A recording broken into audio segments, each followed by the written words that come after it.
안녕하세요, 채화님. 매일 귀점 영상을 반복해서 듣고 있지만 그 한 가지의 마음을 놓지 못하고 너무나 힘듭니다. 그 한 가지의 마음, 어찌하면 그 하나를 탁 놓을 수 있을까요? 고민이 있으신 것 같은데 그 한 가지의 디테일한 내용이 없어서 제가 그냥 여러분들의 고민과 같이 함께 묶어서 한번 설명해 드리겠습니다. 첫 번째, 고민을 밀어내려고 하지 마세요. 고민이 올라오는 걸 부정하지 마세요. 마음속에 불안과 걱정이 올라오는 건 나쁜 일이 아닙니다. 파도가 있는 것처럼, 하늘에 구름이 떠다니는 것처럼 항상 생각과 감정은 자연스럽게 생겨났다가 또 사라집니다. 이걸 먼저 아셔야 된다는 거예요. 우리가 하늘의 구름을 없애려고 할 수 있습니까? 바다의 파도를 멈추게 할 수 있습니까? 마음의 불안의 파도, 마음의 괴로움의 구름을 억지로 없애려고 하지 말고 이렇게 말합니다. 따라합니다. 아, 이런 마음이 올라왔구나. 아, 이런 마음이 올라왔구나. 그저 첫 번째는 알아차리는 연습을 해야 돼요. 일어나는 생각이 파도와 같기 때문에 막으려고 해도 막을 수가 없어요. 그러니까 그저 바라보라고 하셨거든요. 그러니까 고민이 올라올 때 그 자체를 억지로 누르기보다는 그냥 있는 그대로 바라보고 흘려보내는 걸 첫 번째로 해야 돼요. 그리고 두 번째, 그 고민을 문제로 인식하지 말라는 거예요. 그 고민을 문제로 인식하지 말라. 그 고민은 문제가 아니라 그저 파도와 같고 구름과 같으니까 올라올 뿐이지 그걸 뭔가 해결하려고 노력할 필요 없어요. 그러니까 우리는 자꾸 그것을 문제로 인식해서 해결하려고 하는 마음이 있다 보니까 그게 안 되니까 힘들어요. 그 고민을 문제로 인식하지 말라. 그 고민을 문제로 인식하지 말라. 그 고민을 문제로 인식하지 말라. 그 고민을 문제로 인식하지 말라.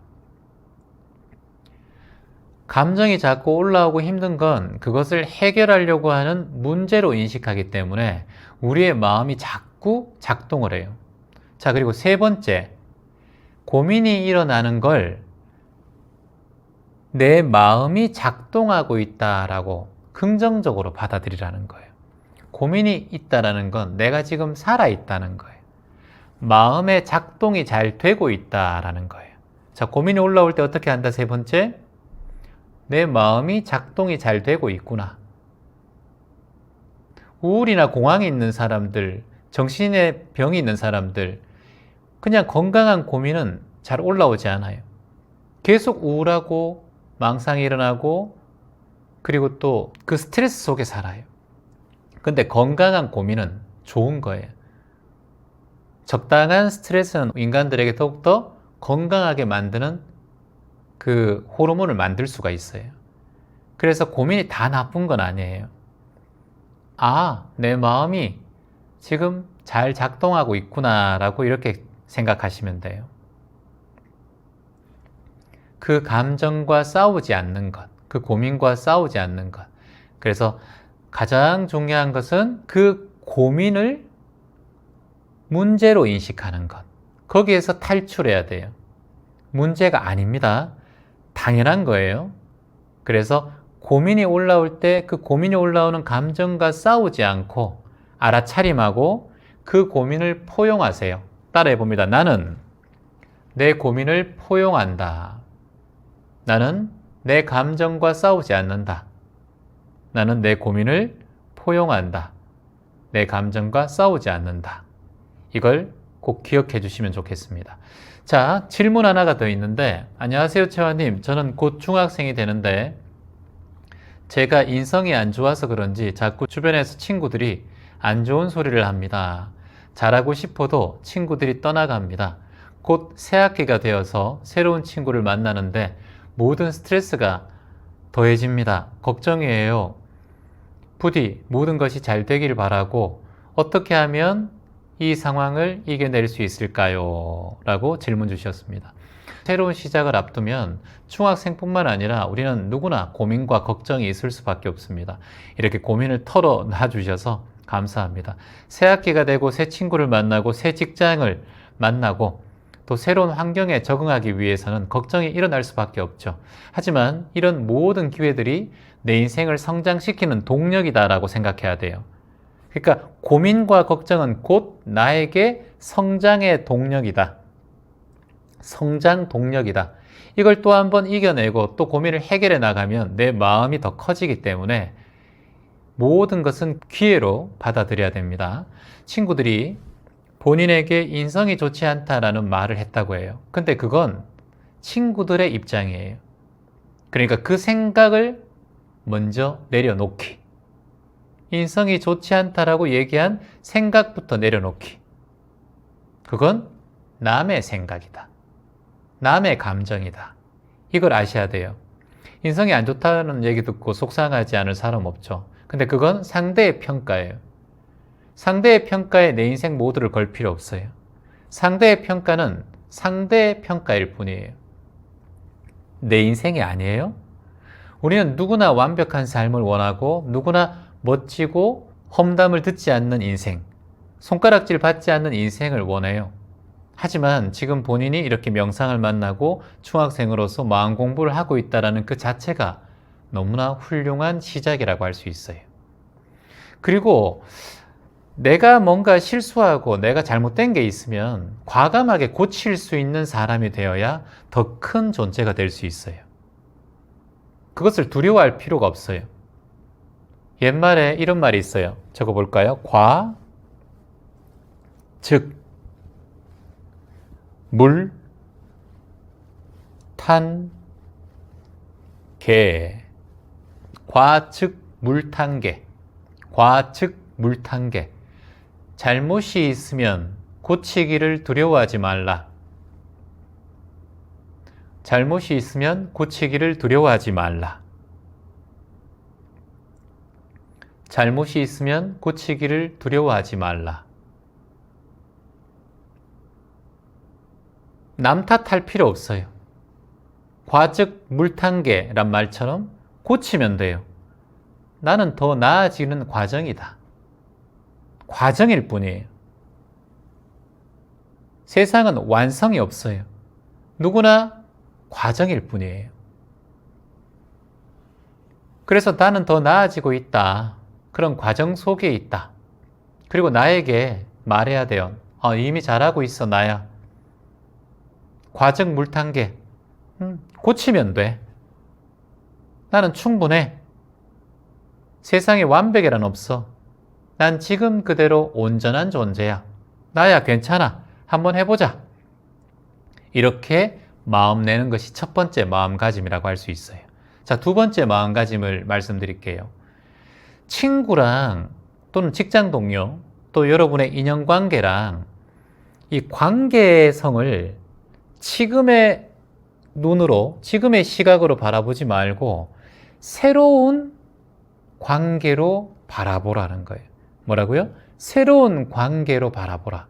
배우자와 자꾸 싸우는 분들은 평생 싸우시거든요.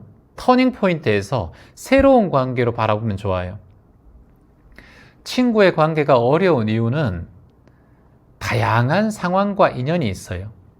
사람마다 성격도 다르고 사람마다 환경도 다르고 부모로부터 받은 천성도 달라요. 그러니까 서로 잘 맞지 않는 것이 당연하다는 걸, 진리란 걸 아셔야 돼요. 그리고 중요한 건 따라합니다. 중학생, 모두와 잘 지낼 필요 없다.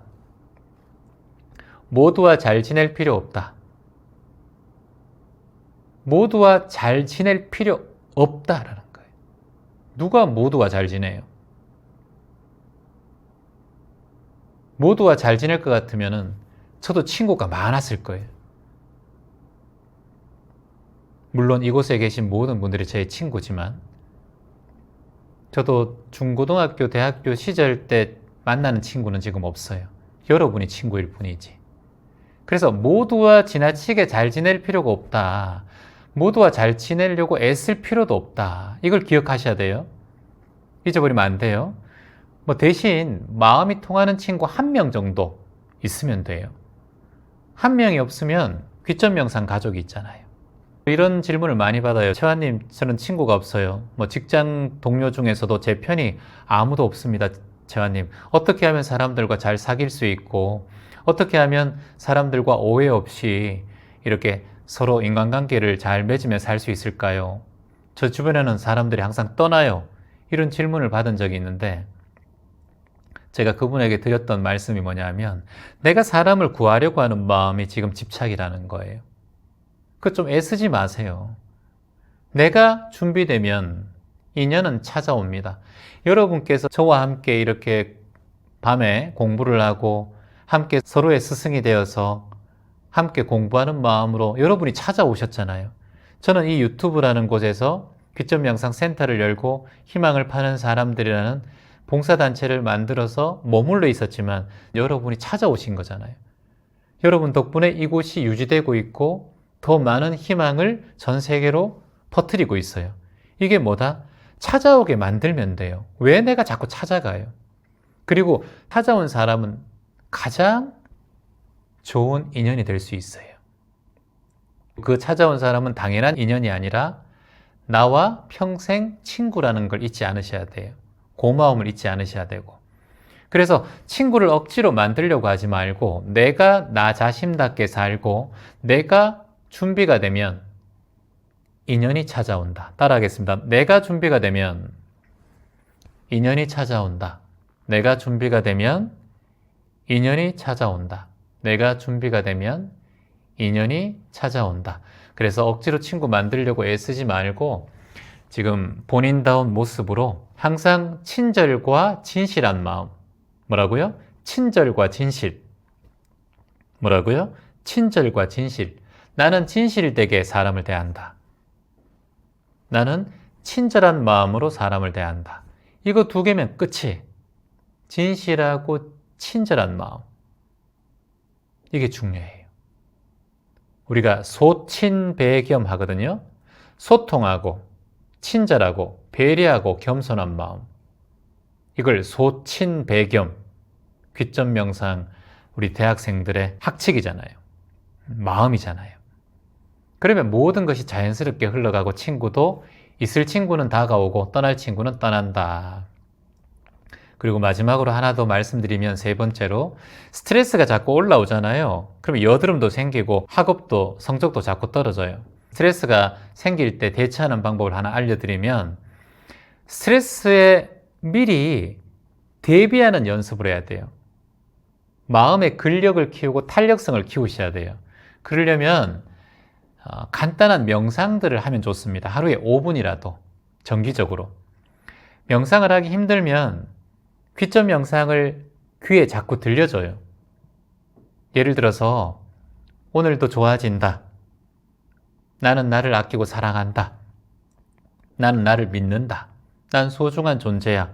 이런 명상을 자꾸 귀전에 잘 때 들려주세요.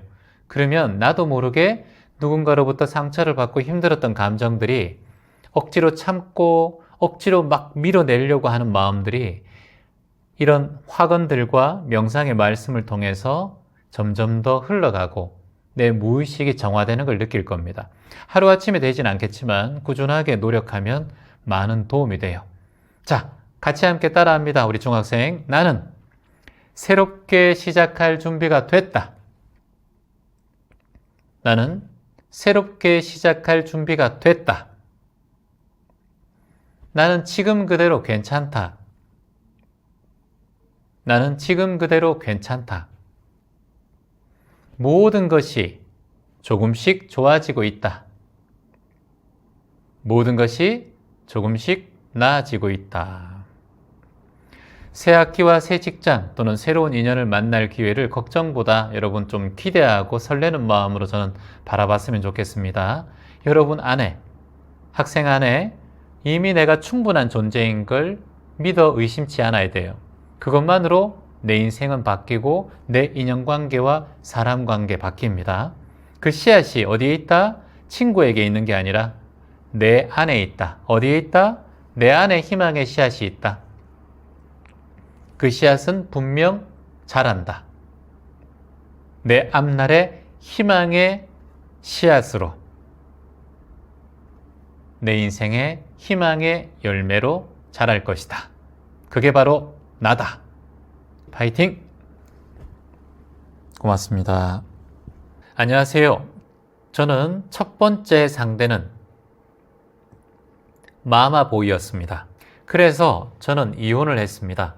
그런데 두 번째 만난 상대도 마마보이였습니다. 그래서 세 번째는 안 만나야겠다 생각하고 어머니가 안 계신 사람을 찾았습니다. 그래서 만났어요. 혹시 어머니 계세요? 저 어머니 일찍 돌아가셨습니다. 그럼 우리 사귀어요. 그래서 만났습니다. 그래서 세 번째는 이제 실수하지 말자라고 만났는데 이번에는 딸을 사랑하는 딸보이였습니다. 마마보이, 딸보이라고 하는군요. 딸에게 사랑을 듬뿍 드리는 아빠를 딸보이라고 하는군요. 채화님, 캥거루 가족 나이가 30살이 넘는 딸인데, 그러니까 딸이 30살이 넘는 딸인데 마누라보다 더 사랑의 강도가 넘치더라고요. 질투는 아니라고 체념도 해봤지만 이 인간이 너무 심하더라고요. 채화님, 지금은 다 내려놓고 딸 보이든 마마 보이든 파파 보이든 간에 그냥 내려놓고 혼자 삽니다. 너무 편해요. 이 세상에 나를 사랑하는 사람은 나밖에 없다 라는 말씀 귀에 새기고 힘내고 나를 위해서 살아가겠습니다 라고 유모님께서 댓글을 달아주셨습니다. 전체적인 내용을 보면 인간관계에 대한 사랑에 대한 불편함을 토로하는 내용이잖아요. 이 사람도 만나보고 저 사람도 만나보고 세 번째도 만나고 결국은 혼자를 택한 그런 상황의 글입니다. 저는 이렇게 생각합니다. 본인이 누군가에게 기대는 마음, 독립적이지 못한 마음으로 인해서 그런 사람을 만났는데 그런 사람의 그런 행동들을 보니까 본인이 더 괴로운 거예요. 근데 여기서 가장 중요한 키포인트가 뭐냐 하면 독립적이지 못했다는 거예요. 전 남편, 그리고 또 남편, 또 남편 이 세 명을 다 만났지만 내가 그 사람을 통해서 뭔가 의존하고 독립적이지 못하게 기대는 마음이 있었다는 거예요. 그런 마음이 없었다면 그 사람이 딸 보이든 마마 보이든 그런 거 별로 신경 쓰지 않았을 거예요. 그렇게 사는 남자들이 보기 싫었던 이유는 본인도 그렇게 의지하는 마음이 있었다는 거예요. 자, 예를 들어 볼게요. 여러분이 꾸미는 거에 대해서 어떤 사람이 별로 좋지 않게 봐요. 너무 많이 꾸미고 예쁘게 꾸미고 예쁜 척 하는 사람들 보면 나는 참 그런 사람 진절머리가 나 이런 분들 계세요. 근데 보통 내 무의식 안에 나도 그렇게 꾸미고 싶은데 귀찮아서 꾸미지 않는 그런 본인의 마음의 보따리, 이걸 심보라고 하는데 그런 게 있어서 다른 사람이 그렇게 하면 내가 못하니까 나도 모르게 무의식에서 자꾸 질투심이 일어나고 나는 안 그러는데 저 인간은 왜 저렇게 살아? 너무 꾸미잖아, 치장하고 액세서리를 왜 저렇게 많이 해? 이런 마음이 올라와요. 그래서 이게 사실은 내 안에 부족해서 드러나는 마음이에요. 상대방을 질투하고 질책하지만 결국은 내 안에서 그걸 하지 못하는 마음에서 나오는 부족함에서 나오는 본인의 질투심과 욕심에 기반된 생각들이라는 걸 본인이 알아야 돼요. 이게 우리 무의식의 작용이에요. 남편을 통해서 불편함과 피로감을 느꼈지만 결국은 내가 누군가에게 기대지 못했던 마음으로 인해서 남편이 다른 사람한테 챙기는 걸 보고 질투심이 올라오는 거예요. 그럼 여기서 가장 중요한 게 뭘까요? 상대의 모습과 상대의 습관과 상대의 환경이 아니라 내 마음 상태와 우리 둘 남편과 아내의 관계에서 내가 무엇을 배울 수 있을까? 내가 이것을 통해서 이 남편을 통해서 성장을 할 수 있을까? 이걸 바라보는 게 수행의 관점이에요. 그걸 질투의 관점으로 바라보면 안 되고 남편을 스승으로 삼아서 남편으로 인해서 내가 어떤 마음을 배우게 되고 어떤 성장을 할 수 있을까? 자, 이제는 여러분들이 질투심이 일어나든가 누군가에 대한 분별심이 일어나면 이 두 가지를 챙기세요. 저 사람으로 인해 배운다. 저 사람으로 인해 성장한다. 두 가지. 자, 뭐다? 인연을 통해 배우고 인연을 통해 성장한다. 배우고 성장한다는 거예요. 그 어떤 인연이 다가와도 나는 배우고 성장하겠다. 이 마음을 딱 내면 그 분별심과 질투심이 조금 사라져요. 이게 무의식의 희석이 돼요. 정화가 된다는 거예요. 우리는 이런 마음을 내보지 못했어요. 항상 그 사람이 타켓이 되고 욱하는 마음이 올라오고 저 인간 왜 저래? 라는 생각만 올라왔어요. 배우고 성장하라. 어떠한 존재가 나타나도 어떤 환경이 반복되더라도 뭘 한다? 배우고 성장한다. 나는 모든 인연에게 배우고 성장한다. 뭐라고요? 배우고 성장한다. 경전에 이런 말 나옵니다. 타인은 나를 비추는 거울이다. 뭐라고요? 타인은 나를 비추는 거울이다. 타인은 나를 비추는 거울이다. 타인을 봤을 때 어떤 행동과 내 눈에 거슬리는 하나를 보면 내가 그런 행동을 보고 화가 일어났을 때 나도 그런 행동을 하고픈 마음이 있다. 또는 내가 그 행동을 거부하고픈 마음이 있다. 이 두 가지 마음이 같이 함께 공존해요. 자, 예를 들어서 외제차를 타고 오픈카를 열고 자랑하듯이 막 선글라스 탁 끼고 간다. 오늘도 이 추운데도 오픈카 타고 얼굴 새파라 애가 벌벌 떨면서 가시는 분들이 계시더라고요. 그래서 저 사람들 보면서 아 추운데 지금 뭐 하는 거야? 이게 아니라 낭만 있네. 저게 젊음이지. 그렇게 보는 마음도 있고 아 추운데 뚜껑을 왜 열어? 보는 사람 뚜껑 열리게. 이렇게 생각하는 사람도 있어요. 그 왜 뚜껑 있는 차 뚜껑 열어보면 왜? 본인이 뚜껑 여는데. 저한테도 자꾸 왜 이 모자를 씁니까? 아니 내 뚜껑이니까 그냥 쓰고 있는 거예요. 제가 쓰든 말든 신경을 쓰지 말았으면 좋겠어요. 뭐든지 자기가 하고 싶은 대로 하고 사는 거예요. 근데 거기에 대해서 자꾸 뭐 긁어 부스럼 만들 필요 없어요. 삶은 자유가 있고 해꾸지 안 하면 되는 거예요. 근데 이걸 부정적으로 보면 추운데 왜 저렇게 뚜껑 열고 다녀? 아이고 진짜. 그게 그 사람들의 인생이고 삶이에요. 젊은 여기 중고등학생들 보면 짧은 치마 입고 추운데도 벌벌 떨면서 자켓 하나 입고 목도리도 안 하고 시퍼러 해가지고 벌벌 떨면서 남자친구하고 손잡고 가요. 아이고 저 미쳤다 미쳤다. 아이고 얼어 죽겠다. 하지만 그때는 그게 낭만이고 멋이 추운 줄도 몰라. 여러분 학생들한테 옷 입고 가라 패딩 입고 가라 절대 안 입어요. 벌벌 떨면서 안 추워요 이렇게 얘기한다니까 애들이. 그 아이들의 스타일이에요. 인생이 커봐야 늙고 뼈에 바람이 숭숭 들어오고 피도 잘 안 통하고 시퍼러 해가 귀가 시뻘거 해가지고 낯도 막 얼고 곤지 연지 안 찍었는데도 이거 벌거 해가 이렇게 되면 이제 그때서야 아 내가 늙었구나 생각하고 이제 옷 입는 거예요. 따뜻한 게 최고인 거예요. 그러니까 이거는 인연에 따라 흘러가는 것이기 때문에 내가 관여할 게 아니다. 그래서 모든 사람에게 배우고 성장하면 된다. 배움이라고 생각해요. 경전에서 말씀하셨듯이 타인은 나를 비추는 거울이다. 상대의 불편함이 보이면 그 불편함의 근원을 내가 깊이 들여다보면서 내 마음의 집착과 내 마음의 경계를 알아차리라는 거예요. 자, 지금 이 말씀드린 것 굉장히 중요한 내용이에요. 자, 다시 한번 보겠습니다.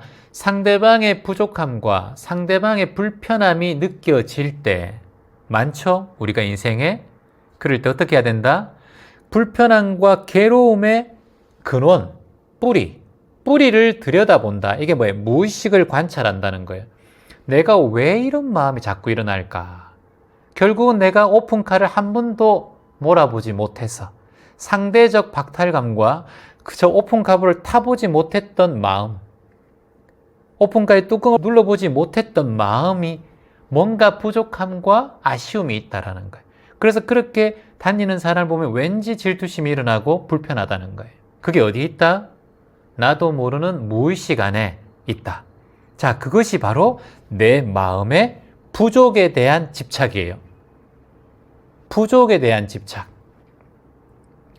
주변에 돈 많이 번 사람들 보면 저 사람 뭐 주식해서 돈 벌었겠지, 부모가 돈이 많아서 돈 벌었겠지, 뭐 운이 좋아서 돈 벌었겠지. 아니에요.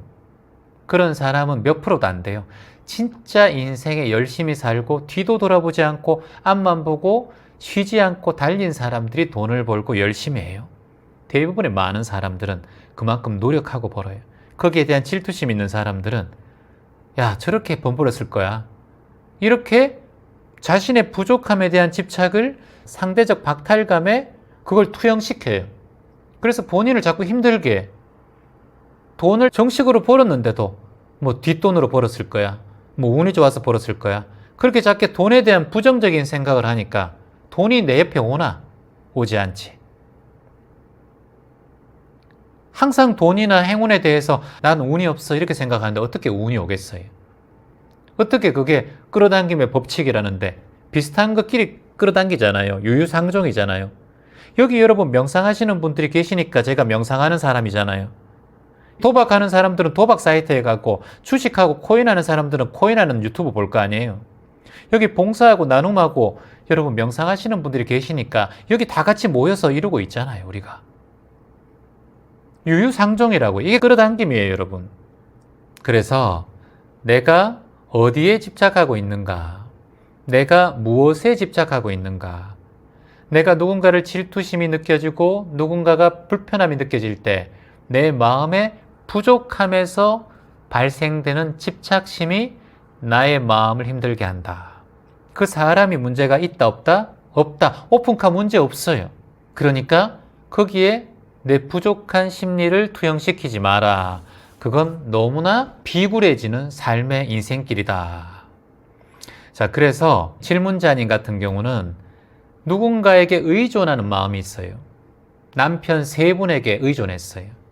근데 결국은 본인이 혼자 있을 때 만족하는 마음이 올라왔어요. 이건 다수의 경험을 통해서 깨달은 거예요. 이런 경험은 평생 갑니다. 너무 중요한 경험을 하셨어요. 그래서 한 사람 보고 끝까지 살 필요 있다 없다? 답은 하지 않겠습니다. 여러분의 선택이니까. 타인에게 사랑을 받으려고 기대했어요. 기대심이 있었다는 거예요. 이게 문제인 거예요. 자, 뭐다? 의존심, 기대심. 벗어나야 돼. 의존과 기대. 이것을 줄이고 독립심을 키워라. 그래서 따라합니다. 나는 독립적이다. 이렇게 확연하셔야 돼요. 나는 독립적이다. 나는 그 누구에게도 의존하지 않는다. 의존하지 않는다. 나는 독립적이다. 이걸 귓전에 자꾸 얘기해야 돼요. 거울을 보면서 아침에 일어나서 나는 독립적이다. 나는 의존하지 않는다. 나는 독립적이다. 타인에게 기대지 않는다. 라고 본인에게 딱 얘기하고 나는 이 세상에 단 하나뿐인 자존감으로 똘똘 뭉친 존재다. 라고 딱 얘기하고 양치하는 거예요. 물 한 잔 마시고 얼굴 탁 두드리면서 본인의 인생을 이제는 주인으로 살아가셔야 돼요. 의존하면 머슴입니다. 어느 곳에서든 주인이 되어라. 어느 곳에서든 주인이 되어라. 3번 얘기하고 질문에 대한 답변 마치겠습니다. 어느 곳에든 주인이 된다. 어느 자리든 나는 주인이 된다. 어떤 인연과 만나더라도 나는 주인이 된다. 이걸 뭐라고 해요, 여러분? 어떤 자리에 처하든 그곳에서 주인이 된다. 수처작주면 입처개진이다. 수처작주라는 게 뭐예요, 여러분? 어느 곳에 처하든 그곳에서 주인이 되는 마음. 입처계진이 뭐예요? 어느 자리에서든 진리를 만난다는 거예요. 진리가 드러난다는 거예요. 수처작주면 입처계진이라. 수처작주면 입처계진이라. 수처작주면 입처계진이라.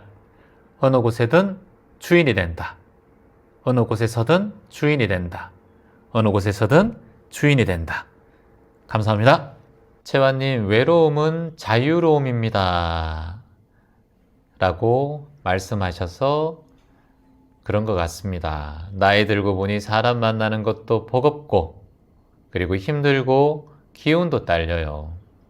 왠지 모르게 상대방한테 휘둘림을 받는 것 같고, 마음은 허하고, 외로운 것 같은데, 만나고 와도 해결이 안 되고, 이제는 그냥 산책하고, 시간 나면 산들바람 맞으며 걷고, 전 요즘 이렇게 하니 참 좋습니다. 귀점 명상 좋은 말씀도 들으며 참 감사합니다. 라고 적어주셨습니다. 우리 경자님께서 말씀해 주셨어요. 이 글 내용에 다 좋다고 해주셨지만 글 안에는 나이 들수록 외로움에 대한 깊은 성찰이 저는 보입니다. 외로움이라는 것은 누구에게나 겪는 그런 감정입니다. 눈 감는 날까지 외로움은 사라지지 않죠. 외로움 자체는 부정적인 게 아니죠. 외롭다는 것은 자유롭다는 것이다. 뭐라고요? 외롭다는 것은 자유롭다는 것이다.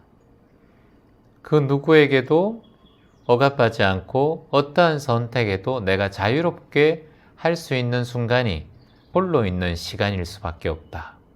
그래서 외로움은 부정이 아니라 자유로움이다. 외로움을 받아들인다는 것은 내가 자유로움을 받아들인다는 거예요.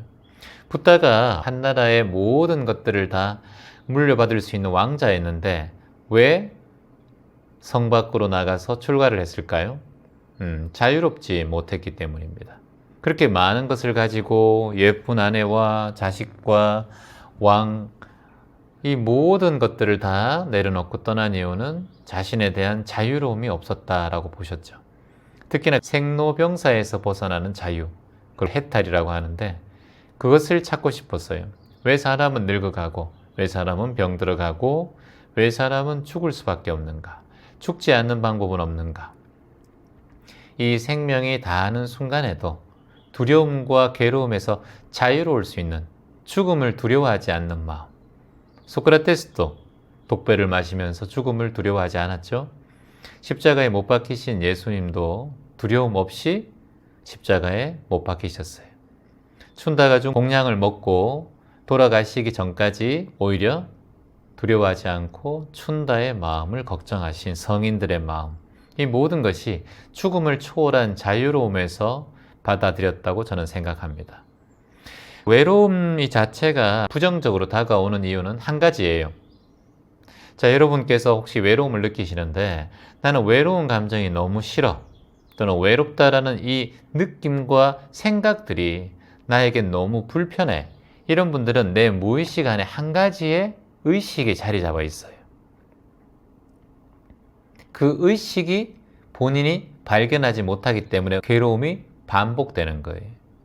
그 의식이 무엇이냐 하면 적어볼까요? 사람에 대한 부담감이에요. 부담감. 보통 외로운 사람들의 많은 분들이 사람에 대한 부담감을 가지고 있는 분들이 많습니다. 불편하지 않기 위해서 그 외로움 속에 더 깊이 빠져드는 거예요. 자, 첫 번째가 뭐라 그랬습니까? 타인에 대한 부담감이에요. 자, 두 번째 또 감정이 있어요. 뭐냐면 타인으로부터 내 에너지를 소모당하는 기분이 드는 그런 사람들이 있어요. 사람들을 만나면 에너지가 사라진다, 너 때문에 에너지가 빨려, 이런 얘기 하잖아요. 그게 문제인 거예요. 그런 감정이 자꾸 올라오는 사람들이 있어요. 그것도 업이고 까르마예요. 다 그런 게 아니에요. 똑같은 환경이고 똑같은 공간이고 똑같은 사람을 만나는데도 사람의 성향상 에너지를 많이 가져가는 사람이 있고 에너지를 잘 방어해 나가는 사람이 있고 에너지를 많이 소비하는 사람도 있어요. 이거는 본인의 감정의 에너지가 고요하지 못하다는 뜻이에요. 들떠 있다는 거예요. 들떠 있는 사람들은 에너지가 금세 소비가 돼요. 그래서 누군가를 만나고 나면 금세 에너지가 딸려요. 내 에너지가 소모되는 느낌이 드는 사람, 이런 사람들일수록 사람 만나는 걸 거부하고 외로움 속에 머물고 있는 사람들이 많습니다. 본인도 혹시 그런 사람이 아닌지 한번 체크해 보시면 좋을 것 같습니다. 첫 번째 뭐라 그랬습니까? 바로 사람을 만나는 부담감. 두 번째, 타인에게 에너지를 뺏기는 기분. 이런 것들 때문에 그냥 외로운 걸 받아들이며 살아간다. 이 두 가지 방법을 경계하고 알아차리면 되겠죠. 내가 사람을 만나려고 하는데 그런 부담감이 좀 생기는구나. 그래, 내가 왜 부담감이 생겼지? 그러고 보니까 그렇네. 아, 그리고 내가 사람을 만나면서 자꾸 에너지를 소비하는구나. 뭔가 기운이 딸리는 것 같아. 그건 왜? 사람을 만나면서 너무 감정적으로 사람들을 대하고 내 감정이 자꾸 소비가 되니까 감정이 곧 리콜 에너지거든요. 그래서 에너지가 소비되는 거예요. 감정이 소비되는 게. 그러니까 자꾸 힘든 거예요. 사람 만날 때마다. 이런 분들은 두 가지 명상 정도를 한번 해보면 좋습니다. 첫 번째 명상은 자연 명상. 자연에서 에너지를 충전하는 그런 명상을 하면 좋아요. 10분이나 15분 정도 공원 같은 곳에 가서 또는 자연 속에 가서 나무 앞에서 나무를 편안하게 이렇게 도닥도닥 두드리고 나무를 등 뒤로 이렇게 기대면서 또는 벤치 같은 데 앉아서 자연 속에서 호흡에 집중하는 명상을 하면 좋아요. 그리고 이렇게 확언하면 좋아요. 자, 한번 따라해 봅니다. 나는 지금 이 순간 온전히 존재한다. 나는 지금 이 순간 온전히 존재한다. 나는 지금 이 순간 온전히 존재한다. 이게 무슨 뜻이냐면 내가 지금 온전히 존재하지 않기 때문에 자꾸 감정적인 거예요. 사람을 만나면 나도 모르게 자꾸 하이톤이 되고 마음이 들뜨고 자꾸 감정적으로 바뀌어요. 이게 습관이거든요. 자신의 까르마라고 하는데 이게 자꾸 반복돼요. 그래서 에너지가 빨리 소비가 돼요. 내가 그 사람을 만나는데 부담감이 되니까 그 상황을 뭔가를 위해서 자꾸 없던 말을 또 하고 안 해도 될 행동을 또 하고 또 눈치 보지 않아도 될 것을 눈치 보고 있는 본인의 마음과 행동들, 이런 것들이 다 뭐다? 자신의 에너지를 고갈시켜요. 그래서 지금 이 순간에 온전히 존재한다. 이 명상을 해야 돼요. 이걸 우리가 지금 방금 말씀드렸던 자연 속에서 하면 좋겠죠. 물론 자연이 없으면 집에 화분 앞에서 해도 되고 또는 아니면 베란다나 하늘이 보이는 곳에서 편안하게 구름이나 푸른 하늘을 바라보면서 하셔도 좋아요. 자연은 모든 것이 온전하잖아요. 자연은 불완전한 게 없잖아요. 다 나름대로 온전해요. 풀꽃 하나도 온전하고. 완전이란 말을 쓰지 않아요. 온전이란 말을 쓰셔야 돼요. 온전. 완전한 건 없어요. 온전할 뿐이다는 거예요. 그러니까 본인에 대한 온전함을 자꾸 느끼고 확언하고 나는 지금 그대로 온전해 자꾸 말하다 보면 자신의 귓전에 자꾸 들려주다 보면 내가 온전한 존재임을 이제 드러나게 되고 내 무의식도 그걸 받아들이게 돼요.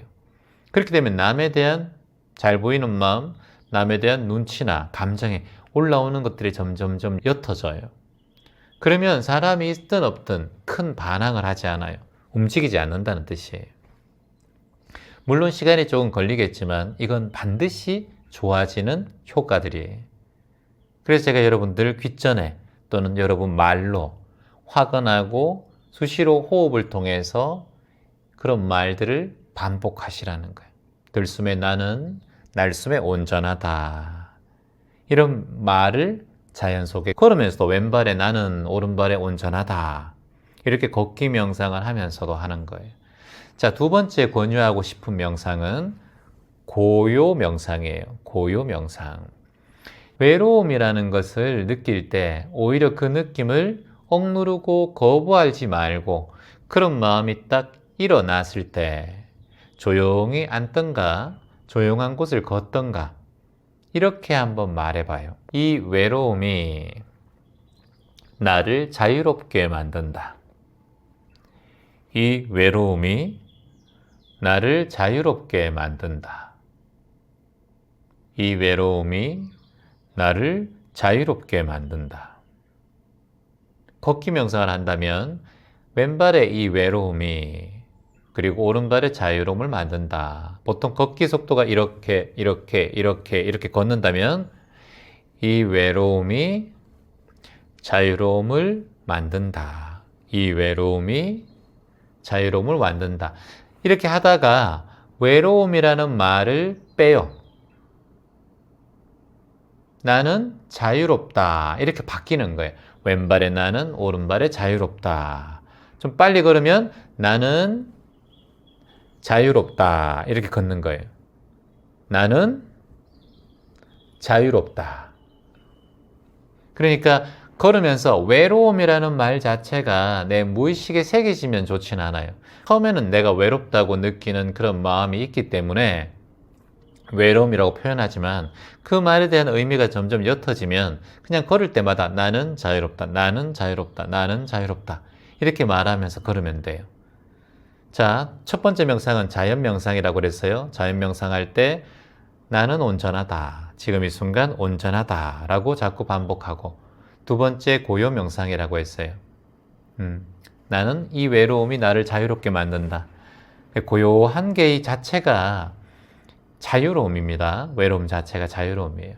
화근을 여러분들께 말씀드릴게요. 내 안의 고요함이 나를 채운다.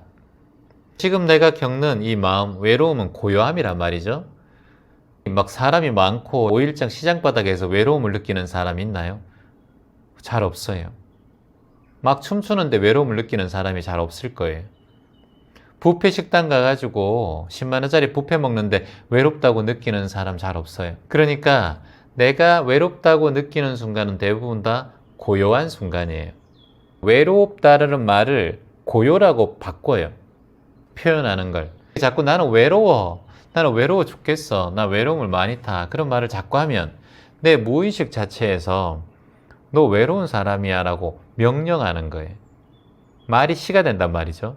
명령을 하지 마세요. 본인이 자꾸 외로운 인생을 만들고 있는 그런 딜레마에 빠지는 행동을 하고 있는 거예요. 나 외로운 사람이에요. 자꾸 얘기하고 있는 거예요. 정말 어리석은 짓이에요. 그래서 외로움 리콜에서 고요라고 표현하세요. 나는 고요하다.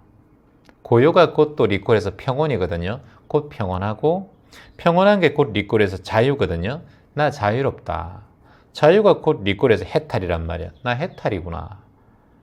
난 아무것도 걸림이 없는 무수의 뿔처럼, 그물에 걸리지 않는 바람처럼 자유로운 존재구나.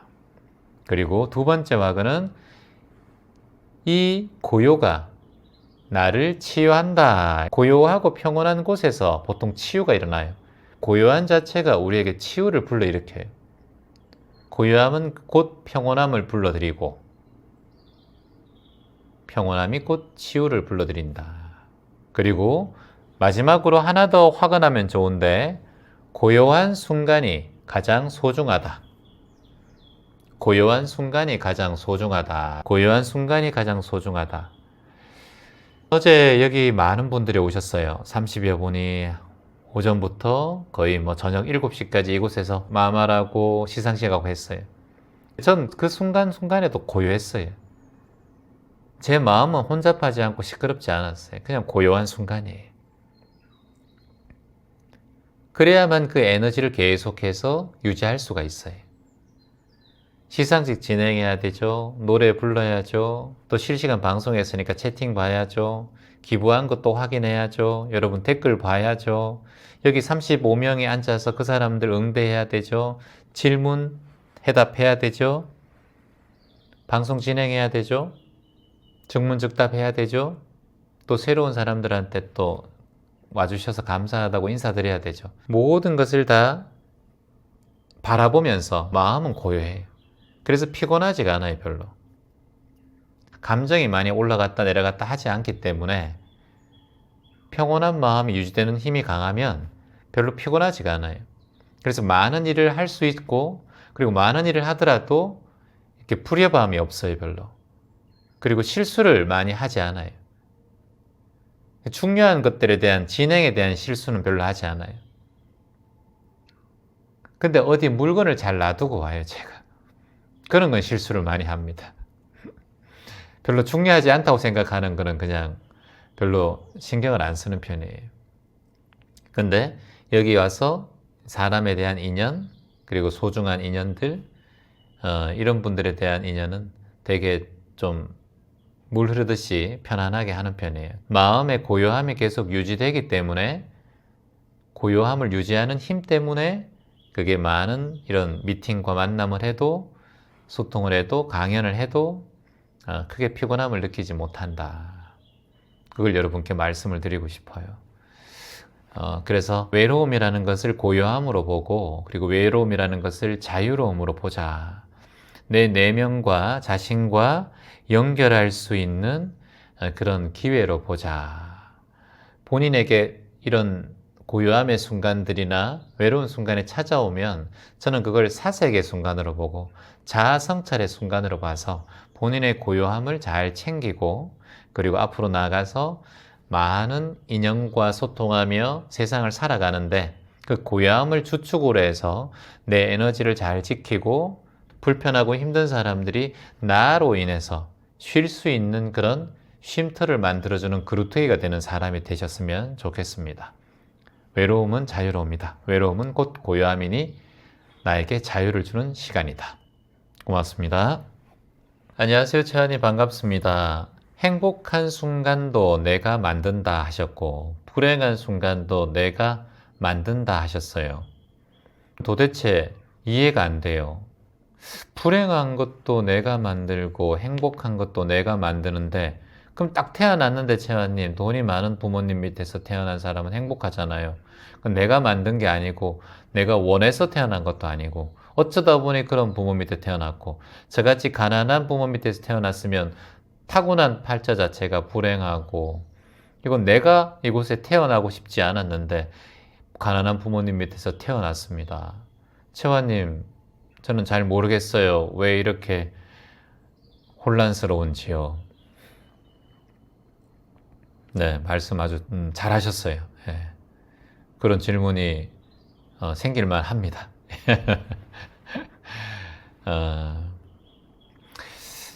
저희 아버지께서는 농사를 지으세요.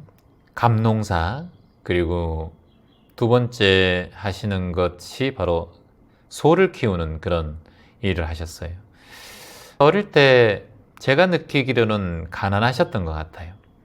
물려받은 재산도 없고 소 한 마리 사가지고 집에 와서 그 소를 잘 키워서 새끼 빼면 그 소를 팔아서 저희들 가방 사주고 옷 사주고 하셨거든요. 그리고 어머니께서는 아버지의 수입이 적으니까 강아지를 시장에서 사와가지고 그 강아지를 키워서 새끼를 6마리씩 나면 그걸 팔아가지고 저희들 양말도 사주고 내복도 사줬습니다. 저는 셋째여서 형이 입었던 옷을 물려 입기도 하고 그리고 누나의 옷을 여동생이 또 물려 입기도 했습니다. 그 시절에는 참 가난한 환경 속에서 자랐던 것 같아요. 그리고 12살 때 혼자 살 때는 정말 양철 지붕 밑에서 석유골로에 붙여가면서 팔각 성냥개비 켜가면서 이렇게 떡국 끓여 먹고 라면 끓여 먹고 하면서 찬물에 항상 빨래도 하고 그랬던 것 같아요. 그런 시절 인연이 있었기 때문에 이렇게 여러분과 함께 마음 공부하고 얘기할 때는 저한테는 참 좋은 소재가 되고 제가 만일 부잣집에서 태어났다면 이렇게 여러분과 함께 공감하고 말하며 소통할 수 있을까 라는 생각이 들어서 참 가난하고 없는 집안에 태어나서 참 고맙다고 생각을 해요. 옛날에 한 가난한 농부가 있었습니다. 그 사람은 열심히 매일 일을 했어요. 그렇지만 가진 게 많지 않았어요. 그 농부는 타고난 게 그래요. 부모가 가난했기 때문에.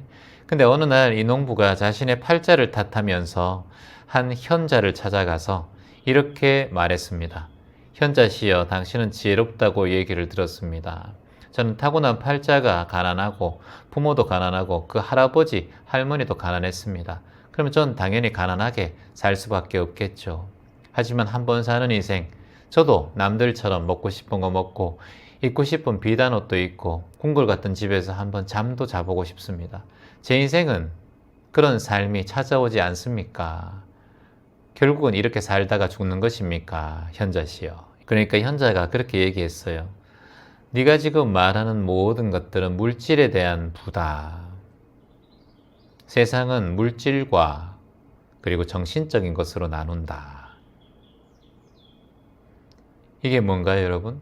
여러분이 가지고 있는 모든 물질은 다 어찌 보면은 이 보여지는 것. 불교에서 말하는 색이라고 얘기할 수 있어요. 색. 오온 중에서 색, 수상, 행식. 색은 뭐예요? 물질. 여러분, 몸, 돈, 모든 세상에 있는 모든 것들을 색이라고 해요. 그리고 두 번째, 수상행식을 정신적인 영역이라고 해요. 수상행식을. 그래서 물질과 정신으로 나눠요, 세상은. 뭐라고요? 물질과 정신으로 세상은 나눕니다. 그래서 우리는 오온으로 이루어져 있다고 얘기해요. 정신과 물질, 몸뚱아리로 이루어져 있다는 거예요. 몸뚱아리는 곧 색이고 물질이라는 거예요. 보통 사람은 대부분 다 물질에 집중을 해요. 그래서 돈에 집중하고요. 몸에 집중해요. 날씬한 몸매, 깨끗한 피부, 윤기 있는 머리카락, 예쁜 피부, 다 색에만 집중해요. 근데 중요한 건 반야신경에 나오는 게 뭡니까, 여러분? 도견 오온 개공이라고 했잖아요. 제대로 보면 이 오온, 색수상 행식이 다 연기되어 있을 뿐이다. 곧 변화하고 무상하게 바뀐다. 그리고 또 색즉 시공, 공즉 시색이라고 얘기했어요. 색이 곧 공이고 공이 곧 색이다 라고 말씀하셨어요. 그래서 현자께서 이 가난한 농부에게 이런 말을 합니다. 너의 부에 대한 관점은 오로지 네 마음속에 있다. 이렇게 얘기해요. 마음속에서 물질을 바라보고 있기 때문에 너의 마음은 온통 물질만 바라보고 있고, 여러분처럼 마음 공부의 중요함, 내 마음의 상태의 중요함, 돈도 중요하지만 어떤 것도 중요하지만 내 마음이 중요하다는 걸 아는 사람은 우리의 부가 물질에 있는 것이 아니라 마음에 있어요. 여러분은 마음에 있어요. 근데 지금 가난한 농부는 물질 속에 있단 말이죠. 색 속에. 농부가 자신의 마음이 물질에 가 있는 걸 아는 거예요. 그래, 자네는 올해 농사는 잘 지었나? 예, 잘 지었습니다. 곡식은 좀 있나? 예, 창고에 몇 가마니 있습니다. 당장 먹을 게 걱정이 있나? 아니, 없습니다. 그러면 자네가 가진 것에 감사하게, 자네가 가진 것에 감사하면 그것이 커질 것이네. 이렇게 얘기해요. 이게 뭐냐? 감사의 분량이 행복의 분량이란 뜻이에요. 감사가 커지면 행복이 더 커진다는 거예요. 그렇게 되면 결국은 물질적으로도 자네 삶에 풍요로움이 찾아올 걸세. 지금 당장 그 물질이 찾아올 수 없는 것을 받아들이고 인정하게. 자네가 갑자기 큰 땅을 얻을 수 있고 큰 돈을 얻을 수 있는 그런 상황이 아니지 않는가. 자신의 가난함을 인정하고 받아들이게. 그리고 그 현실에서 새로운 것을 창조해 나갈 때 더 큰 행복으로 갈 수 있지. 내가 부족한 것을 바라보고 향해 가면 원하는 경지까지 올라가고 원하는 것을 얻어도 그 상황에 도달한다 하더라도 결국은 또 부족함을 느끼게 될 것이네. 그러니 자네의 부는 마음에 있네.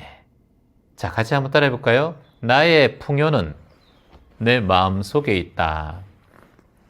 나의 부는 내 마음속에 있다. 그리고 난 다음에 농부는 그날부터 매일매일 자신의 삶에서 좋은 점과 감사한 면을 떠올리기 시작했어요. 그러니까 얼굴 표정이 달라지는 거예요. 그 옆마을에 살던 부잣집 양반이 들길을 지나가는데 한 농부가 열심히 웃으면서 휘바람을 불면서 농사를 짓고 있는 거예요. 처음보다 농사가 안 된다, 흉년이다 이렇게 한탄만 하고 있는데 그 가난한 농부는 그 현자의 말씀을 듣고 가물면 가문 대로, 비 오면 비 오는 대로 일하는 즐거움에 대해서 감사하게 생각했어요. 아이고, 오늘도 들에 나갈 수 있네. 아이고, 홈에 한 자루가 있어서 참 감사하네. 우리 소가 있어서 쟁기를 메워주셔서 참 고맙네. 이렇게 매사에 감사한 마음을 가졌어요. 그 지나가다가 부잣집 양반이 보고 싱긋싱긋 웃으면서 농사를 짓고 있으니 자네 이런 상황에도 그렇게 즐겁고 미소 짓고 하는 이유가 뭔가? 전에 깨달은 게 있었어요.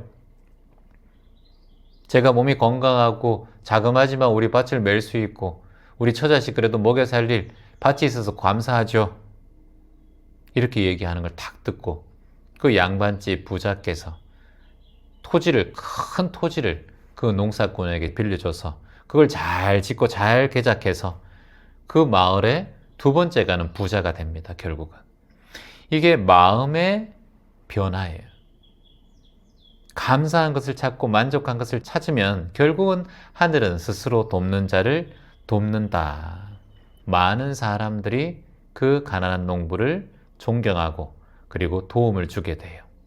이 이야기처럼 돈과 풍요를 바라보는 태도가 부족한 것을 바라보고 있으면 항상 부족한 것만 보이게 되고 그것에서 만족스럽고 내가 가진 것을 인정하고 받아들이면서 현실에 대한 태도를 바꿨을 때 당장의 어려움이 바뀌는 것이 아니라 점점 더 점진적으로 모든 것이 긍정적인 변화가 일어나서 결국은 나중에는 큰 결과로 내가 원하는 또는 그 원하는 것이 나에게 찾아온다 하더라도 자만심이 일어나지 않는 겸손한 삶을 살게 돼요.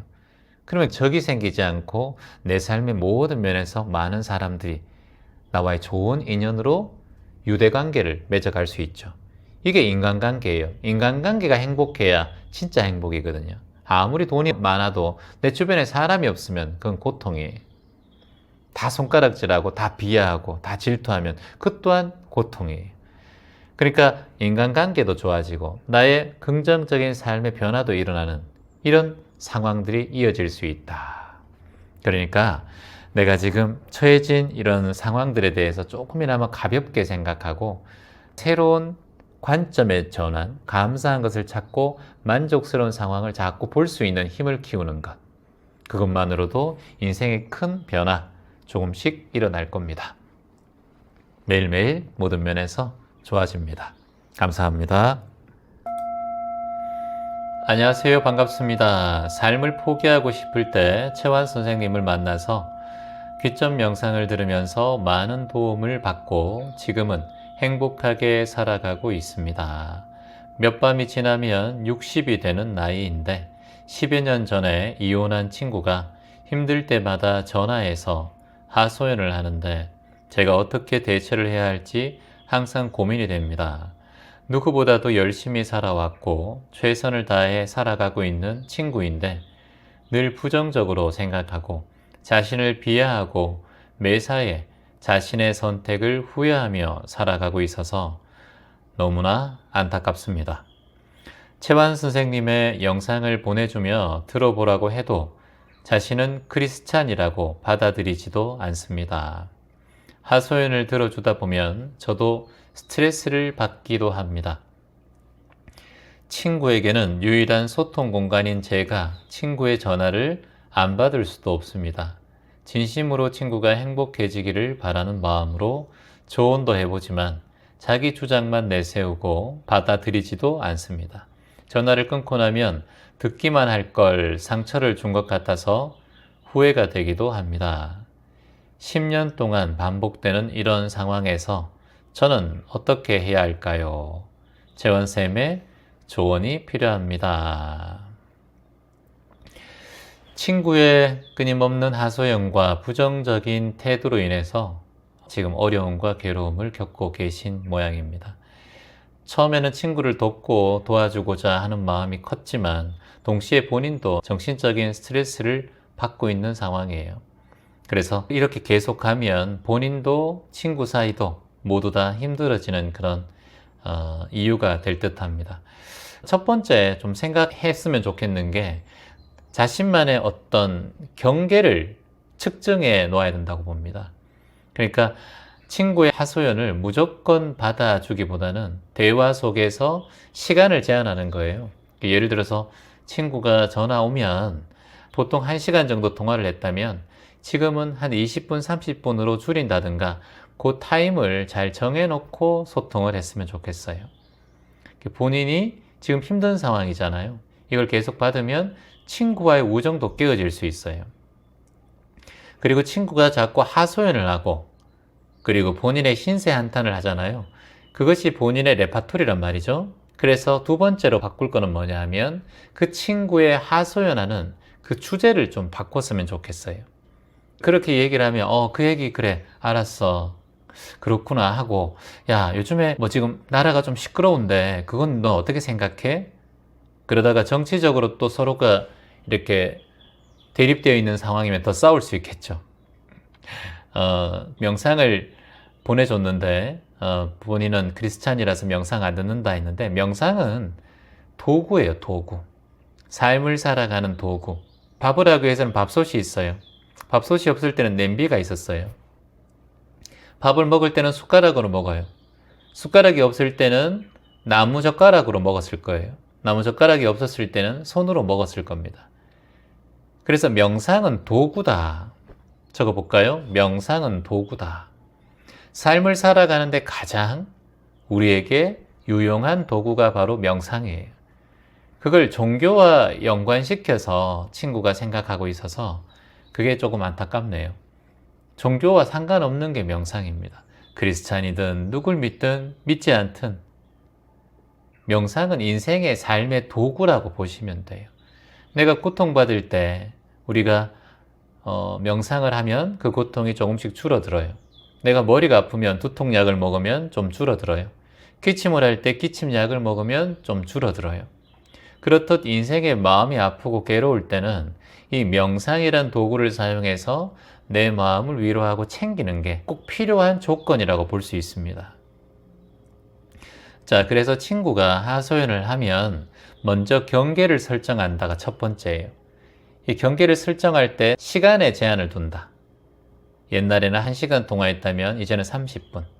일주일에 6번 통화했다면 일주일에 3번. 이렇게 정해 놓는 거죠. 그리고 두 번째, 주제의 전환. 친구가 어디에 지금 계속해서 집중하고 몰입하고 있거든요. 그런 하소연에 대한 내용을 할 때 그 특정 주제의 전환을 통해서 다른 곳으로 유도하는 것. 이걸 두 번째로 한번 시도해 보세요.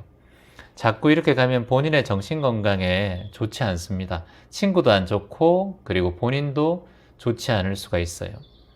자, 그리고 세 번째 조언을 드린다면 친구의 이야기를 들어주진 않을 수가 없잖아요. 경청을 하는데 반복되는 어떤 패턴이 있을 거예요. 친구의 말과 행동에. 그런 게 드러나실 때 좀 유머러스하게 또는 그걸 반박하고 꾸짖듯 그렇게 말하지 말고 좀 다소곳하게 다정하게 그 부분에 대해서 한번 지적해보고 얘기해보는 건 필요합니다. 그래야 이제 이 친구도 자신의 삶의 변화가 있고 친구에게도 이런 게 힘들구나라는 걸 본인이 느낄 수가 있어요. 그래서 시간을 제한을 두고 그리고 두 번째 화제를 전환하고 세 번째는 경청을 하고 패턴을 인식해서 그 친구에게 긍정적인 방향으로 지적을 하는 일이에요. 그게 필요하다는 거예요. 물론 기분 나쁘게 하면 안 되겠지만 그러니까 뭐 예를 들면 네가 그런 어려움을 겪는 게 너무나 이해돼. 맞아. 나도 그런 상황이면 힘들 것 같아. 내가 네 입장을 겪어보지 못해서 너에게 조언을 잘 하지는 못하지만 너의 입장으로는 충분히 이해돼. 그래. 우리 일단 그 힘든 상황을 지금 고민하고 괴로워해봤자 해결될 수 없으니까 지금 이 순간에는 우리가 그 생각을 잠시 내려놓고 다른 생각을 한번 해보자. 반복되는 말만 자꾸 하면 우리가 그걸 더 어려운 상황을 기억하고 내 마음에 주홍 글씨처럼 상처가 될 뿐이야. 그래, 오늘만큼은 나랑 다른 얘기 한번 해볼까? 이렇게 조금씩 패턴을 바꾸는 거죠. 그리고 그렇게 해서 안 되면 뭐 네 번째, 다섯 번째는 이제 전문가의 도움을 권유하고 지속적으로 올라오는 부정적인 감정이나 집착들을 전문 상담가나 또는 치료사를 통해서 도움을 받고 약을 먹게 하는 것도 친구 정신건강에 꼭 필요한 일이라고 할 수 있습니다. 그걸 잘 들으면 가장 좋죠. 그리고 이제 마지막으로 제가 하나 더 말씀드리고 싶은 것은 친구에 대해서 도움을 주려고 하는 마음은 이해되는데 친구에게 도움을 줄 수가 없다라는 마음을 알아차려야 돼요. 내 삶도 내가 해결하기 힘들어요. 근데 친구의 고민과 친구가 이혼한 일, 친구의 가정사, 이걸 본인이 해결하려고 하는 마음 자체가 욕심이에요. 그래서 자신의 한계를 인정해 주셔야 돼요. 본인의 한계를. 해결할 수 없는 일이에요. 이 친구의 말을 해결하려고 얘기를 하고 대화를 하다 보면 이 친구와 자꾸 문제가 생겨요. 그래서 자신의 한계를 인정하라. 이런 문제에 대해서 혼자 해결할 수가 없기 때문에 내가 뭔가를 해결하려고 하면 내 마음에 자꾸 부담감이 생겨요. 이 부담감을 좀 내려놓는 게 중요합니다. 내 정신건강까지 안 좋아질 수 있으니까. 그래서 그 정도의 마음으로 소통하면 저는 충분히 좋을 것 같습니다. 그리고 또 질문이 하나 있었는데, 채화님, 말을 줄이려고 노력은 하지만 회의에서 너무 많은 말을 해서 오히려 중요한 이야기가 묻히는 경우가 많아요. 어떻게 하면 말을 좀 줄이고 핵심만 이야기할 수 있을까요? 라고 이렇게 저한테 질문을 주셨는데요. 항상 말씀드리지만 꼭 필요한 말만 하라라는 게 무건이잖아요. 근데 쓸데없는 말을 많이 하는 경우가 이어지다 보면 서로 간에 오해를 불러일으켜요. 수업을 오신 분들 중에서 이런 얘기를 하시는 분들이 많았어요. 그 중에 이제 한 분이 이런 얘기를 저한테 물어보셨어요. 채화님, 진리란 게 뭡니까? 제가 그분에게 딱 한마디 얘기했습니다. 침묵입니다. 라고 얘기한 적이 있어요. 왜냐? 그분이 말이 많았거든요. 다른 사람 질문하는 것보다 훨씬 많았고, 그리고 누가 생각해도 말이 많고 말이 빠르고 앞뒤가 없는 그런 말투가 있었어요. 그래서 제가 그분에게 진리는 침묵입니다 라고 말씀드렸어요. 이게 뭐다? 그 사람에 맞는 답변을 저는 해야 된다고 생각을 해요. 거기서 제가 생각하는 진리에 대한 관점을 그분에게 설명할 필요가 없어요. 대기설법. 그 사람의 질문과 그 사람의 언행을 지켜보면서 제가 답변을 했습니다. 그러니까 말을 줄이고 본질을 집중해야 되는데 너무 많은 말을 하다 보니까 이 말의 저울이 중심이 없어요. 그러다 보니까 말의 무게가 왔다 갔다 하다 보니까 이 저울이 오르락내리락 하니까 듣는 사람도 피곤하고 혼란스럽고 또 옆에 있는 사람도 지루한 거예요. 그래서 한 문장으로 진리란 침묵입니다 라고 말씀드리니까 그분이 가만히 있더니 제가 말이 많았나요? 이렇게 말씀하시더라고요. 예, 말이 좀 많습니다. 단도직입적으로 얘기 드렸어요. 그러게요, 채화님. 제가 말을 많이 하는 것 같네요. 근데 지금 말을 안 하면 좀 답답하고 어릴 때부터 말을 또 많이 해서 어떻게 고쳐요? 말을 많이 한다고 해서 의사를 전달하는 것이 아니라 한 문장 한 단어로도 진심을 충분히 전달할 수 있어요. 너무 많은 말을 하다 보니까 그 진심과 진실이 오히려 가려져 있어요. 그래서 중요한 것은 말이 아닙니다. 그 말 속에 담겨져 있는 배려와 진정성이에요. 그 말 안에 담겨져 있는 배려와 진정성이에요. 대화라는 것은 나 혼자 하는 것이 아니라 상대방이 있기 때문에 먼저 대화를 할 때 배려하는 마음이 기본적으로 깔려야 돼요. 그렇지 않고는 상대방에게 좋은 의도와 나의 마음의 진정성을 전달할 수가 없어요. 절마다 스님들이 계시지만 스님의 스타일이 다 달라요. 어떤 스님은 법문을 잘 하시는 분이 계시고 어떤 스님은 연부를 잘 외우는 분이 계시고 어떤 스님은 말도 잘 안 하시지만 실천을 하고 항상 행동을 하시는 또 스님들도 계시죠. 어느 산속의 절에 말이 많은 스님이 계셨어요. 항상 길게 설법하고 법문을 하지만 사람들은 기억을 못해요. 너무 많은 말을 전달하다 보니까. 근데 산 너머 한 스님은 말을 되게 짧게 하는 스님이 계셨어요. 단 한마디로 사람들의 마음과 고민을 해결해 줬어요. 그래서 그 소문이 점점 커지자 말을 짧게 하고 핵심을 얘기하는 스님의 절에는 신도들이 많이 생기고 말이 많은 설법을 나름대로 잘한다고 생각했던 그 스님 절에는 신도가 점점 주는 거예요.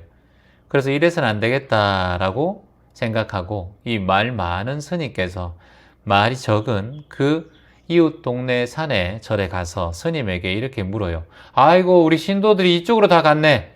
아이고 스님 같이 먹고 좀 삽시다. 절 문 닫게 생겼어. 거미줄 치겠네. 그래 그 좀 뭐 어떤 비결이 있길래 그렇게 그 저 신도들이 다 이쪽으로 오나? 그 가르쳐 주시오. 이렇게 얘기를 했어요. 그러자 그 말이 적은 그 스님께서 그 스님에게 딱 한마디 합니다. 무건. 예? 무건요? 그래요. 필요한 말만 하십시오. 무건하십시오. 무건이란 말은 말을 하지 않는 것이 아니라 꼭 필요한 말만 한다. 꼭 필요한 말만 하십시오. 라고 얘기를 해요. 그 얘기를 딱 듣자마자 이 말 많은 스님이 무릎을 탁 치고 침묵과 무건의 가치를 깨닫고 꼭 필요한 말만 하기 시작하는 연습을 해요. 이 스님이 아는 건 많으니까 이 필요한 말을 구성하고 만드는데 굉장히 또 소질이 있는 거예요. 그래서 줄이다 말을 가지치게 하다 보니까 그 동네에도 어느새 그 말 많은 스님이 아니라 법문을 아주 잘하는 스님으로 소문나서 같이 잘 먹고 살았다라는 얘기예요. 대학생들 구독자님 한번 적어볼까요? 필실. 필실. 말이 많으면 뭐다? 반드시 실수가 따른다. 말이 많으면 반드시 실수가 따른다. 그러니 핵심적인 말만 하라는 가르침이에요. 필실. 우리가 술 먹으면 말이 많아져요. 그래서 술 먹지 마라, 취하지 마라 하는 게 그런 것 때문이에요.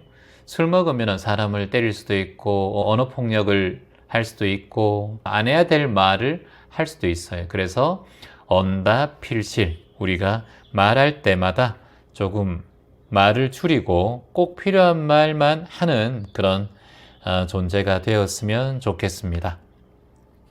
자, 같이 한번 따라해 봅니다. 확언 한번 해볼게요. 나는 말의 무게를 안다. 나는 말의 핵심만 전달한다. 내 말은 짧지만 진심을 담는다. 내 말은 짧지만 진정성이 있다. 그러니까 우리의 말의 무게를 알고 핵심만 전달하고 말은 짧게 하지만 그 마음의 진심과 진정성이 담겨져 있으면 세상 그 누구도 나와 좋은 인연으로 이어갈 수 있을 것 같습니다. 묵어나라 희망입니다. 채원님 안녕하세요. 제가 말이 너무 빨라요. 그래서 상대방이 이해를 못하는 경우가 많습니다. 말은 많진 않은데 저는 말을 너무 빨리 해요. 그리고 입을 닫습니다. 한참 있다가 또 말을 빨리 하고 또 입을 닫고요. 어떠한 상황에도 좀 천천히 그리고 채화님처럼 좀 또박또박 얘기하고 싶어요. 말을 잘하는 법, 천천히 하고 명확하게 하는 법에 대해서 알려주세요. 글쎄요, 저도 말을 잘하는 건 아닌데 말을 많이 버벅거리죠. 그런데 이제 하다 보니까 많이 는 것 같아요. 하다 보니까. 많은 이제 공연이나 사람들 앞에서 많이 서다 보니까 조금씩 좋아지는데 아직까지 저도 많이 부족합니다. 일단 말이 너무 많고 빠르면은 그 말을 내가 소화시킬 능력이 없어요. 제가 오늘 자장면을 먹었습니다. 어제 먹고 난 다음에 오늘 제주도 센터를 청소 다 하고 배가 고파서 또 가서 자장면을 먹었습니다. 자장면을 먹으니까 포만감이 크더라고요. 그래서 자장면을 먹는데 양이 조금 많아요. 그래서 그걸 먹고 나면 하루를 이제 밥을 안 먹고도 견딜 수 있으니까 그걸 먹어요. 그러면 소화를 시킬 수 있는 위장이 우리에겐 필요하잖아요. 근데 너무 많이 먹으면 그 소화를 시킬 수 있는 한계치를 도달해 버려요. 그래서 소화를 시킬 수가 없어요. 말도 똑같아요. 말을 많이 듣게 되면 또는 말을 빠르게 여러분들께서 누군가에게 한다든가 또는 내가 듣게 되면 그 말을 소화할 시간이 없어요. 그래서 탈이 나요. 무슨 말을 했는지 몰라요. 자, 따라해 봅니다. 대화는 혼자 하는 것이 아니다. 서로 주고받는 것이다. 그 대화라는 것은 주고받으셔야 돼요. 제가 진행을 사람들과 할 때 모든 사람에게 마이크를 다 돌리면서 여러분의 얘기를 듣고 목소리를 듣고 소통하는 이유가 그것 때문이에요. 저는 진행을 할 뿐이지 질문이 왔을 때는 제가 여러분께 말할 뿐이고 그 이외에는 여러분들의 얘기를 듣고 오늘 하루 어땠는지 뭐 어떤 마음이 들었는지 느낌이 들었는지 그 얘기를 자꾸 하는 거예요. 그래서 대화는 서로 주고받는 것이다. 대화는 서로 주고받는 것이다. 대화는 혼자 하는 것이 아니다. 혹시나 대화를 할 때 내가 말을 계속 나 혼자 하고 있다 생각할 때 빠르게 멈추고 알아차려야 돼요.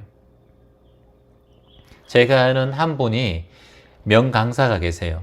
그분께서 처음에 강연에 나섰을 때는 너무나 긴장을 해서 말을 빨리 했대요. 근데 강연이 끝나고 난 다음에 자기가 전해야 될 그 얘기들은 굉장히 많았는데 사람들이 박수나 감동은 적었다는 거예요. 왜냐? 시간은 짧은데 너무 많은 것을 준비하다 보니까 소통이 아니라 일방적인 강의가 돼버린 거예요. 긴장을 해서. 긴장을 하면 말을 빨리 해요. 지금 질문자님께서도 말이 빠르다고 하신 거는 긴장하고 있는 상태일 수 있어요. 그리고 말에 대한 욕심 때문에 말을 빠르게 전달하고 더 많은 정보를 알리려고 하는 마음이 있을 수가 있습니다. 이게 잘 안 고쳐지죠? 그래서 이렇게 하세요. 내가 말이 많고 말이 빠르다고 하시는 분들은 이런 방법을 한번 써보세요. 내가 쭉 말하다가 내 말에 대한 중간중간에 상대방에게 질문을 해보세요. 제가 지금 말하는 게 이해가 됩니까, 여러분? 여러분은 어떤 생각이세요? 이렇게 짧은 시간이나마 쉬는 시간을 넣기 시작하면 좋아요. 그래서 그 명강사인 분은 제가 드린 그 팁으로 아주 지금 강연을 잘하고 계세요.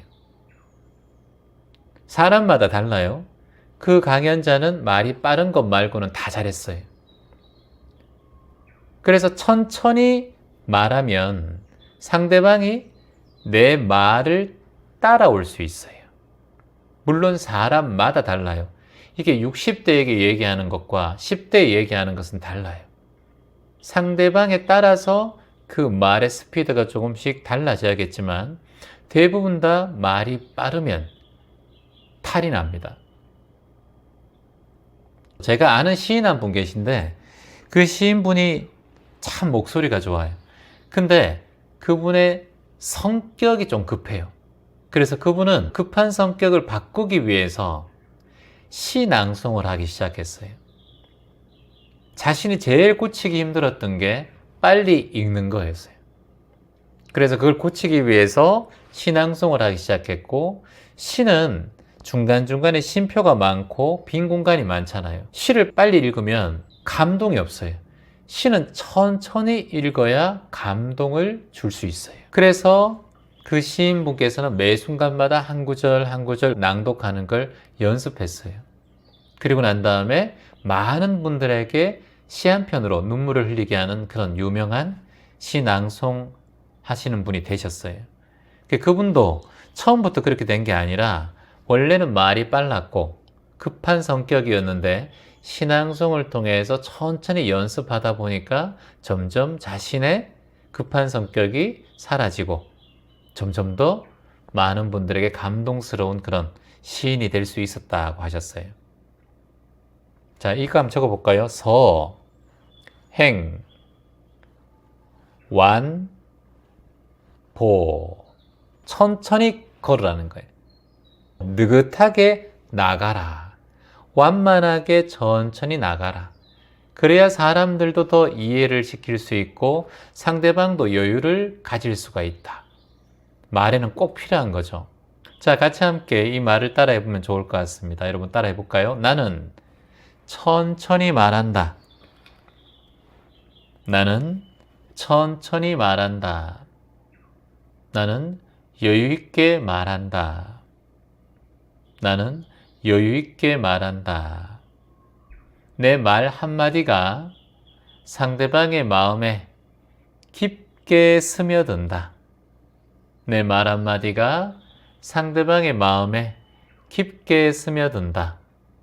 그러니 내 말 한마디가 곧 치유다. 뭐라고요? 내 말 한마디가 곧 치유다. 어저께 질문 받은 것 중에서 한 분이 이렇게 얘기했어요. 말은 많지 않은데 상황에 따라서 거짓말을 하게 되는 경우가 많아요.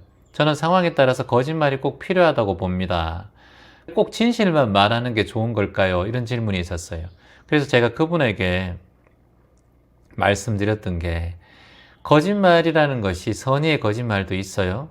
근데 그 순간에 그 어려움을 모면하기 위해서 거짓말을 할 수도 있고 상대방에게 피해를 주지 않기 위해서 선의의 거짓말을 할 수도 있어요. 근데 그 거짓말로 그 상황을 피해갈 수는 있고 부드럽게 넘어갈 수는 있지만 그 거짓말에 대한 인과는 찾아와요. 결국은 신뢰를 잃을 수는 있어요. 그래서 그걸 받아들일 수 있다면 저는 거짓말은 해도 괜찮다고 봐요. 그러니까 하되 그 인과에 두려워하지 말고 그 인과를 받을 준비를 하시면 돼요. 그 인과의 가장 중요한 건 신뢰가 사라진다는 거예요. 진실을 말할 때 때로는 고통스럽잖아요. 하지만 시간이 지나면 상대방과 나에게 거짓보다는 진실에 맞는 얘기가 서로 간의 관계를 회복시키고 결국은 좋게 합니다. 그런데 이런 경우가 있어요. 나 말이야 거짓말 못하는데 솔직하게 말해서 너 별로야. 뭐 이런 얘기들. 너 어떤 게 그거 잘못됐어. 이런 얘기들. 근데 이거는 거짓말을 못한다라는 말을 전제하면서 상대방에게 상처를 주는 말이에요. 대화라는 것은 상처를 주면은 거기에 대한 인과가 본인에게 또 와요. 그럴 때는 말을 하지 않는 것이 더 좋다. 그래서 묵어나라는 거예요.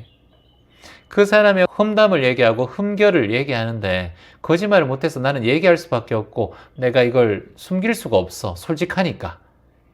이걸 빌미로 상대방에게 상처를 주는 건 이거 인과가 커요.